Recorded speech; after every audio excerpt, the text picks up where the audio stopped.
Hello friends, welcome to Edward. Today we are going to start schedules of the Indian constitution. तो आज हम Indian constitution के schedules के बारे में पढ़ेंगे। ठीक है, जैसा कि आप जानते हैं, मूल मूल बेसिक कॉन्स्टिट्यूशन में जो हमारा जो मूल संविधान था उसमें कितने आर्टिकल्स थे? 395 आर्टिकल्स थे। ठीक है, और कितने 22 भाग थे, 22 भाग। आर्टिकल कितने थे? 395।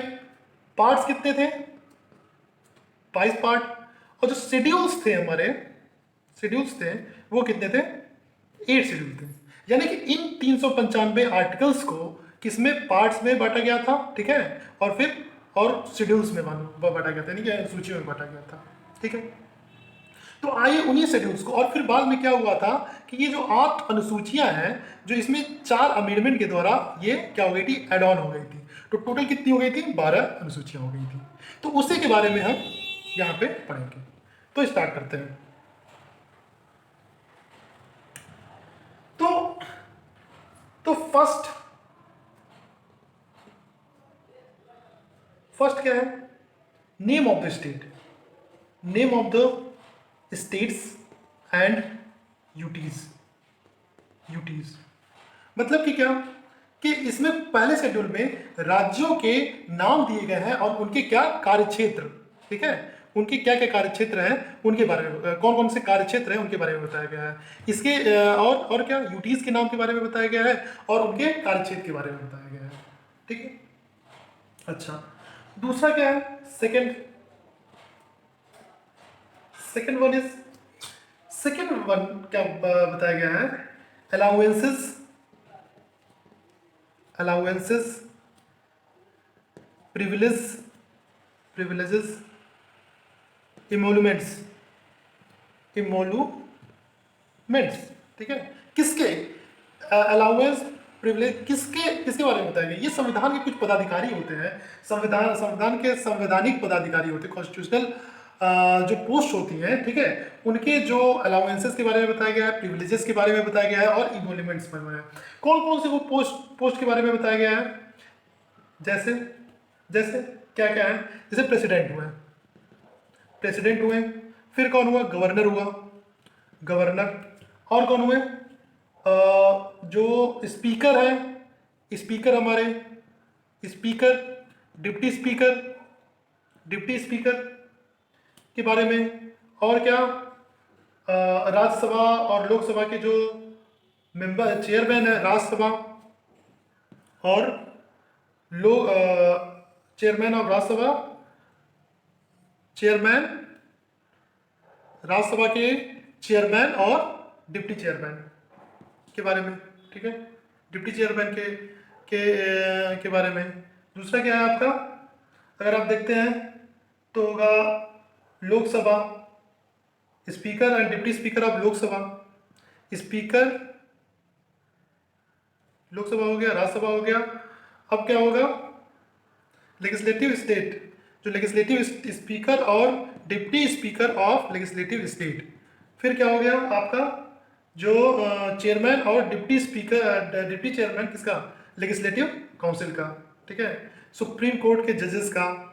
ठीक है, सुप्रीम कोर्ट के जजेस का। ठीक है, हाई कोर्ट के जजेस का। ठीक है, ये सब चीज़ें क्या होती हैं? इनके अलाउंसेस, प्रिविलेज और एमोलमेंट्स के बारे में बताया गया है। तो पहला क्या है, पहला शेड्यूल क्या है? तो आइए देखते हैं। पहला शेड्यूल क्या है? नेम ऑफ स्टेट्स के बारे में बताया, यानी राज्यों के नाम और यूटीज के नाम और उनके कार्य क्षेत्र के बारे में बताया गया है, उनके एरियाज के बारे में बताया गया। ठीक है, सेकंड में क्या बताया गया है कि संविधान के कुछ जो पदाधिकारी हैं, ठीक है, संविधान के कॉन्स्टिट्यूशनल पोस्ट हैं, जो कॉन्स्टिट्यूशन के कुछ कॉन्स्टिट्यूशनल पोस्ट हैं, उनके अलाउंसेस, प्रिविलेज और एमॉल्यूमेंट्स के बारे में बताया गया है। ठीक है, ये चीज़ है। थर्ड चीज क्या है? थर्ड शेड्यूल क्या बोलता है? थर्ड थर्ड शेड्यूल क्या बोलता है?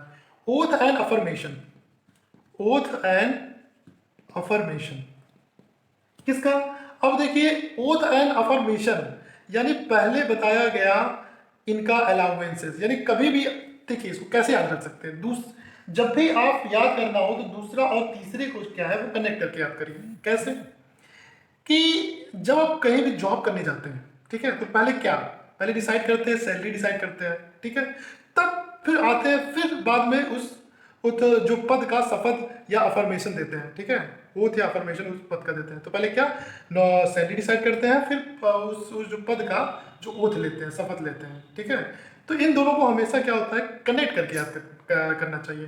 तो इसमें क्या है, अलाउंसेस, प्रिविलेज एंड एमोलमेंट्स, इसके बारे में संवैधानिक पद, जो कुछ पद हैं उनके अलाउंसेस, प्रिविलेजेस एंड एमोलमेंट्स के बारे में बताता है। थर्ड क्या बताता है, इनके ओथ एंड अफर्मेशन के बारे में बताता है, ठीक है। अब आइए फोर्थ शेड्यूल क्या बताता है। फोर्थ शेड्यूल बताता है allocation of seats, allocation of seats, ठीक है। अब देखिए, अब जब भी याद करना हो तो फर्स्ट और फोर्थ को क्या है, कनेक्ट करके याद करिए। फर्स्ट और फोर्थ को कनेक्ट करके याद करेंगे तो याद हो जाएगा। क्या फर्स्ट में बताया गया था कि name of the state and UTs, अब उन्हीं स्टेट और यूटीज के कितनी कितनी सीटें एलोकेट होंगी उसके बारे में फोर्थ में बताया गया है। Allocation of seats for states,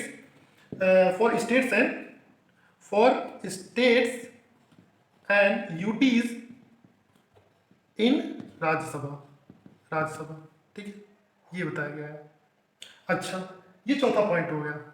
अब आते हैं हमारे पांचवें पॉइंट के बारे में।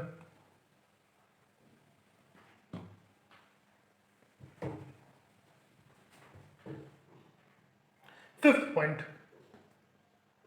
फिफ्थ शेड्यूल,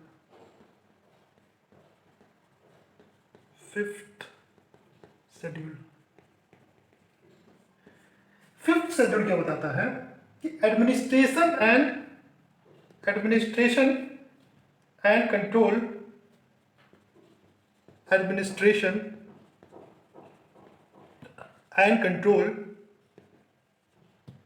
ऑफ शेड्यूल्ड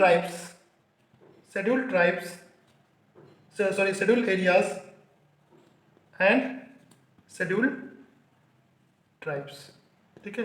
यानी कि इसके एडमिनिस्ट्रेशन और कंट्रोल, शेड्यूल एरियाज और शेड्यूल ट्राइब्स के एडमिनिस्ट्रेशन और कंट्रोल के बारे में पहला बताता है। और छठवां क्या बताता है, सिक्स्थ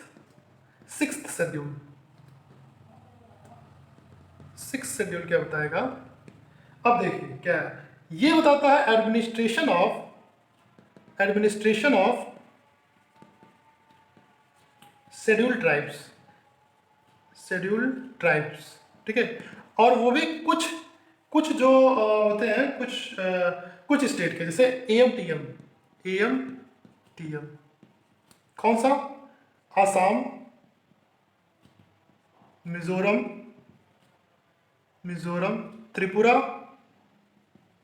त्रिपुरा एंड मेघालय, ठीक है, मेघालय। अगर हम इसको मानचित्र पे बनाते हैं, अगर हम इसको मानचित्र पे बनाएंगे, ठीक है, तो अगर हम ऐसे देखें, ठीक है, मानचित्र में देखेंगे तो ये क्या है आपका, यहाँ पे त्रिपुरा है, ठीक है, यहाँ पे क्या है, मेघालय है, ठीक है, यहाँ पे क्या है, असम,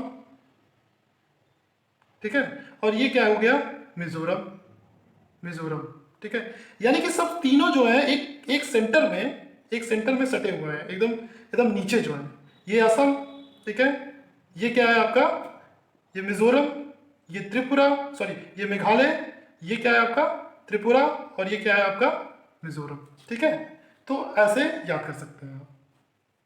तो इन दोनों को, फिफ्थ शेड्यूल और सिक्स शेड्यूल को हमेशा कनेक्ट करके पढ़िए, ठीक है। तो हमेशा याद रहेगा फिफ्थ और सिक्स। देखिए हमने अच्छा पहले देख लेते हैं सेवंथ और एट्थ। सेवंथ शेड्यूल क्या, सेवंथ शेड्यूल में क्या किया गया है, इसमें 3 लेजिस्लेटिव लिस्ट है, ठीक है, 3 सूचियां हैं, ठीक है, एक यूनियन की, एक स्टेट की, और ये क्या है, कॉन्करेंट, ठीक है।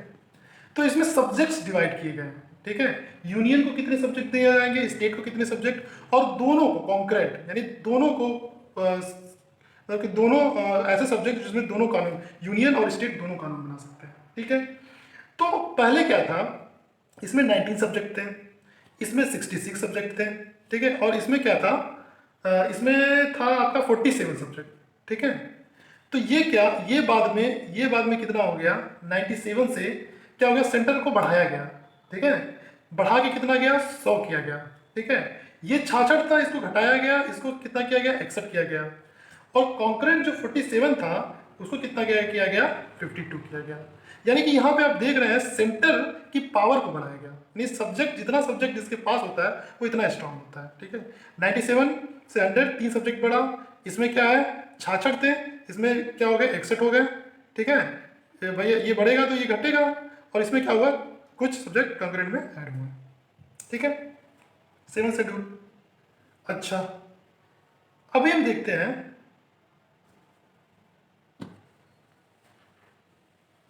8th शेड्यूल के बारे में।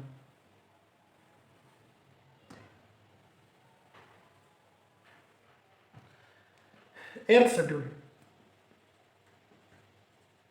8th शेड्यूल क्या बताता है, ऑफिशियल लैंग्वेज, ऑफिशियल लैंग्वेज। ठीक है, recognise by the Indian constitution. ठीक है, ये कितने ऑफिशियल लैंग्वेज हैं वो बताता है। तो 7 और 8 को आप क्या करिए, एक साथ में पढ़िए। ठीक है, तो कितने बेसिक शेड्यूल हो गए आपके, 8 शेड्यूल हो गए। ठीक है, अच्छा, ओके।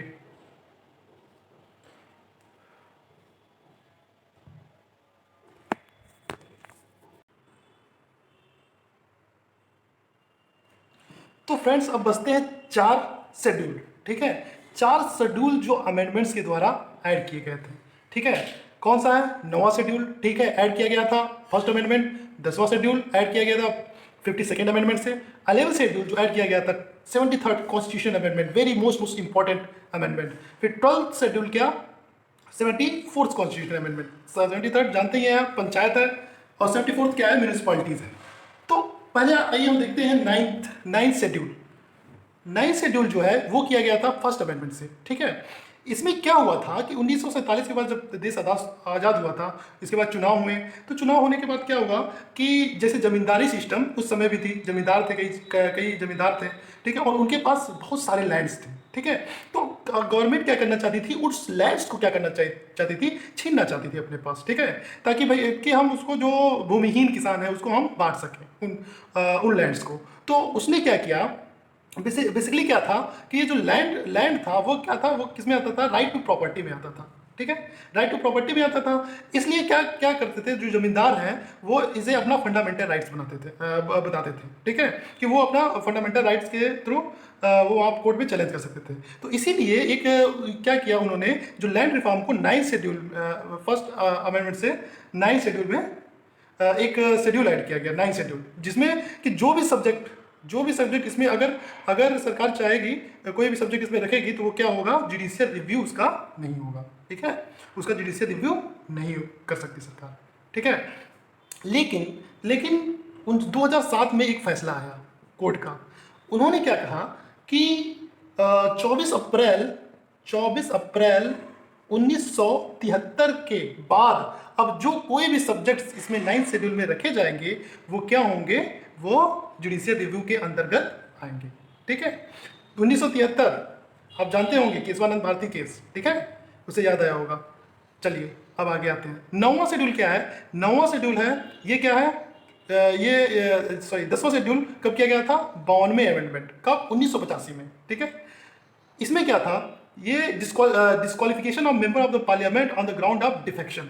क्या करते थे, कुछ जो पार्लियामेंट के मेंबर होते थे क्या करते थे, चुनाव तो लड़ते थे किसी और पार्टी से, और जब जीत जाते थे, ठीक है, तो क्या होते हैं, किसी और पार्टी में चले जाते थे। तो ऐसा ना हो पाए तो उन मेंबर्स के लिए क्या किया गया, डिफेक्शन ला लाया गया। ठीक है, अच्छा, अब आते हैं 11th शेड्यूल। 11th शेड्यूल क्या था, ये इसमें क्या 27 कॉन्स्टिट्यूशन अमेंडमेंट था, अमेंडमेंट के थ्रू ये लाया गया था। ठीक है, इसमें तो जानते ही हैं आप, फेमस है पंचायती सिस्टम, पंचायत, अपना पंचायत है। ठीक है, पंचायत की क्या, power, authority and responsibility, power, authority and responsibility, इसके बारे में। और 74th कॉन्स्टिट्यूशन अमेंडमेंट में किसके बारे में बताया गया था, म्यूनिसिपैलिटी के पावर, अथॉरिटी और रिस्पॉन्सिबिलिटी के बारे में। ठीक है, 12th शेड्यूल में आया था। पंचायत में कितने मैटर थे, 29 मैटर, और जो हमारा ये था क्या कहते हैं म्यूनिसिपैलिटी है, उसमें कितना 18 मैटर्स थे। ठीक है, तो आसानी से ये चीज़ याद आ गया। ठीक है, 9वां, 10वां, 11वां, 12वां कौन था, पहला, 52वां, 73वां, 74वां संशोधन। ठीक है, इस तरह से आप याद करिए, पहला कब हुआ था 1951 में, दूसरा कब 1985 में, तीसरा पार्लियामेंट में 1952 में लाया गया था, लेकिन पास हुआ था 93 में। ठीक है, तो 92 93 कुछ भी लिख सकते हैं इसमें। ठीक है, कंफ्यूज मत रहेगा। ठीक है, उसी तरह से 12 शेड्यूल 92 93 में लाया गया था। ठीक है, अब इस हिसाब से आज हमारा शेड्यूल ऑफ इंडियन कॉन्स्टिट्यूशन खत्म होता है। ठीक है, आगे के लेक्चर में आगे का लेक्चर जो हम कल उसको कल पढ़ाएंगे। ठीक है, ठीक है, ऐसे ही पढ़ते रहिए। गुड बाय, और चैनल को जरूर सब्सक्राइब कीजिए। ठीक है, ओके, गुड बाय।